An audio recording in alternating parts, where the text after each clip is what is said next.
welcome back to my channel. I know it's been a hot minute since I've been on here. A lot has been going on. I'm just going to run through the 4 books that I read this month, and then I'm going to do a quick life update so that you guys kind of know what's going on and what will be going on in this channel. So the first book that I'll talk about is the first one that I read, which was Bloodline by Claudia Gray, and I buddy read this with Amanda. I'll have her channel linked down below. And this is a Star Wars novel. It's actually one of the novels that's been published after the new canon. So this book centers around Leia. She is trying to figure out a way to kind of bridge the divide between the two political groups in the Senate. And then there's this, new upcoming senator. He's very young, and they have very different ideologies, and they have to work together to do a couple missions and things like that. And then somehow in the middle of all this, Leia is also coming to terms with the fact that she is Darth Vader's daughter. I ended up giving this 2 stars. I don't know if you were able to figure out from what I was trying to explain there, but the plot is just, there's just too much going on. It felt like 2 different books, 2 different stories that were kind of being forced into one book, and so it kind of just took me out of the story because, at the beginning I was like all for it, and then later when all this other stuff started happening, I was like, what kind of book am I reading? What is this supposed to be? Another issue I had with this book was the timeline. So this is supposed to be a book set about 10 years before The Force Awakens, which if you read this book is impossible. There's just no way. So I had a lot of issues with it. I thought it was kind of lazy and kind of like just put together to create this package to sell to people, and I was just not a fan. I've read better Star Wars books, and I think Amanda felt the same way, although she was able to kind of explain her feelings a little bit more coherently. So you check out her video. I'll actually link it down below so you can hear her thoughts on that book. The next book was another buddy read, and this was Florence and Ecstasy by Jessie, Chaffee, and I buddy read this with Bree Hill. This was a contemporary novel that took me completely by surprise in a really good way. I ended up really enjoying it. I didn't think I would enjoy it as much as I did, but I really loved the writing style of this book. I want to read more from this author for sure. This book is about a young woman named Hannah who has escaped to Florence, Italy to kind of deal with her demons. She has issues with food, and the book is kind of her finding herself and beginning to heal in a healthy way.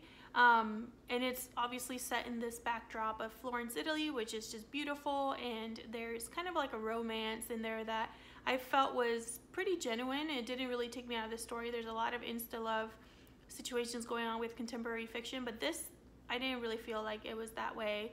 And I really enjoyed being in Hannah's head. I felt like I was, battling her demons along with her, and I really enjoyed that because I love food. I have no issues with food. I never have, but I really felt like I understood where she was coming from and how the feeling of having at least one aspect of your life and being able to control that one thing, how that could be important to some people, and how they can fall into this trap.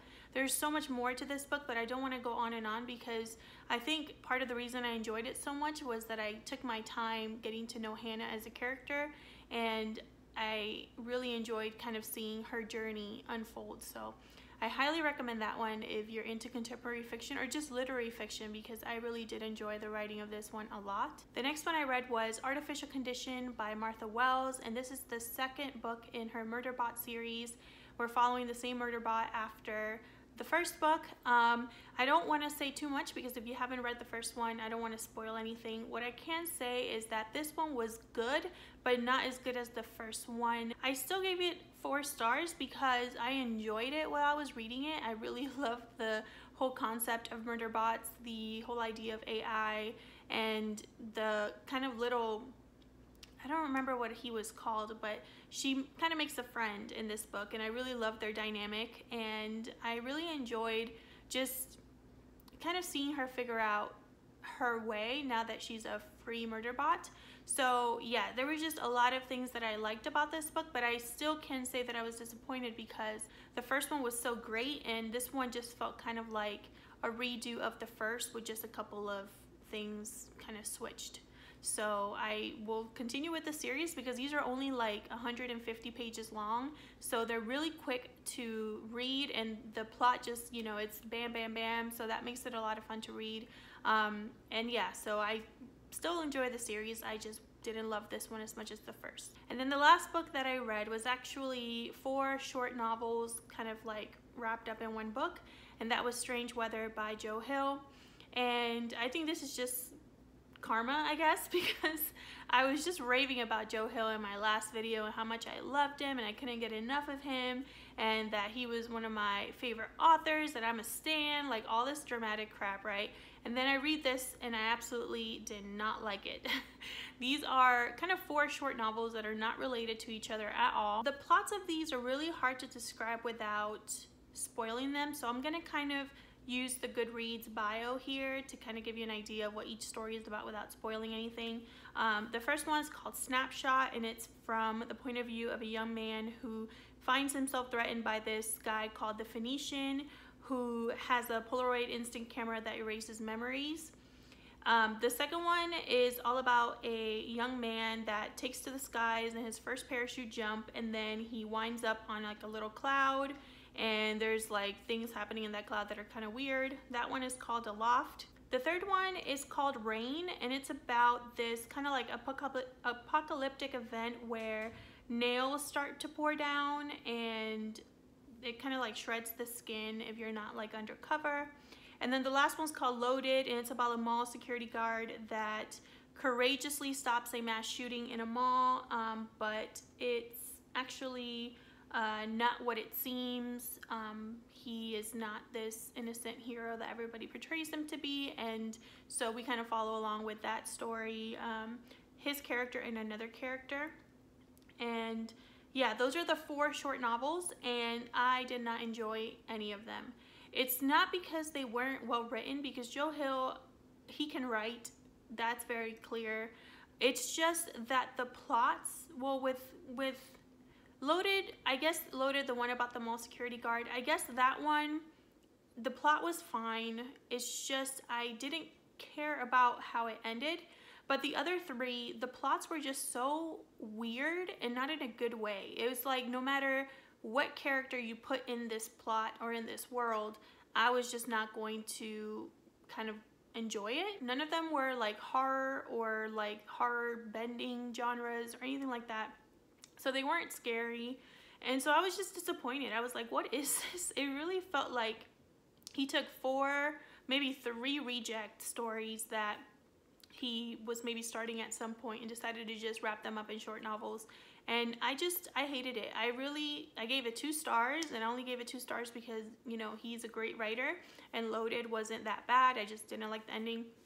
So I gave it a 2 stars, but I was listening to this on an audiobook, and I was just like bored the entire way through, which really surprised me because, like I said previously, I'm a Joe Hill stan. I love his books.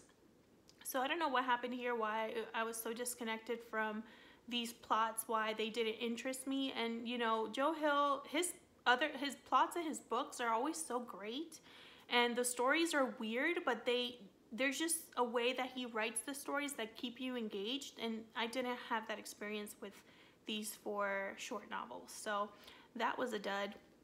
And then I'm in the middle of a bunch of books. I just keep picking them up. The one that I'm enjoying like a lot right now is Perla by Carolina Robertis. I actually have that right here, hang on. So I'm almost done with this one. I have like 50 pages left, and then I'll be done with it. I'm really enjoying this one, and I'll talk about it a little bit more when I finish it. I'm also still reading Bury My Heart at Wounded Knee by Dee Brown, which is just completely heartbreaking, and I find myself having to take breaks from it because it's just, you know, every chapter is just like a dagger to the heart, you know. It's like you kind of have to take a break and read something light and fluffy, or something that makes you feel good.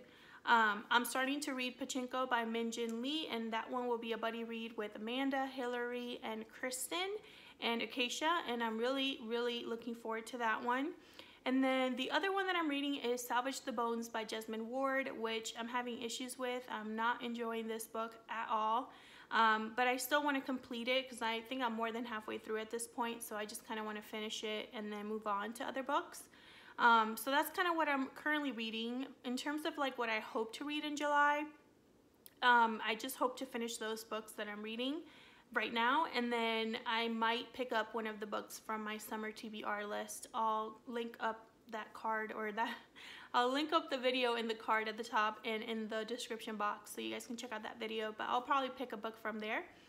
And then in terms of a life update, I know that I've been kind of commenting here and there about like wanting to hear good news from something or something happening in my life. I'm sorry that I'm so like vague about that stuff. It's just that I really don't want to jinx myself and jump the gun and announce something that's not set in stone and that's not like official.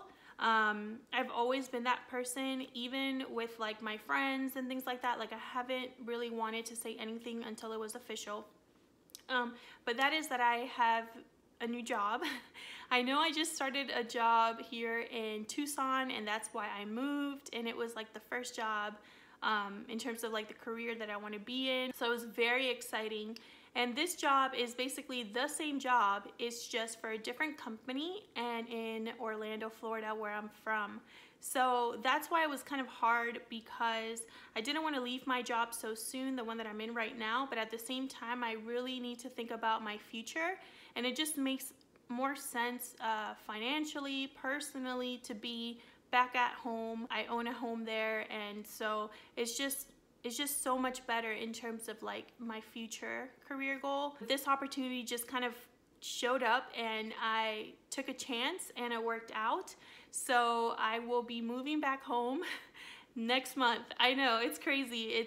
That's why I've been kind of like MIA, is because things are happening really fast. I have just a few weeks here in Tucson left, and then I have to move everything back to Florida and do that process all over. And so it's been stressful, but it's also been kind of like a relief for me, because when I moved here to Tucson, Arizona, and I started my new job, I was really excited, like I said, and I still love this company that I'm with. It has nothing to do with the company, but I kind of knew in the back of my mind that eventually I would have to move, and so I didn't want to set down too many roots here in Arizona. I figured that I'll just move back home now with this amazing company and still complete the work that I'm doing that I really love, and be close to my friends and my family, and be at my old house, and then I can just focus on my career and not have to worry about kind of like what's going to happen next, if that makes any sense. So that's what's been going on. I hope to make a couple videos this coming month in July, but if I don't, then you know, I'll just come back in August. That's my goal. So thank you so much for watching. I hope you guys have a great rest of this month, in case I don't pop in here and say hello. Let me know what you're reading down in the comments, or if you've read any of the books that I talked about and want to talk about them with me. I will see you guys in my next video.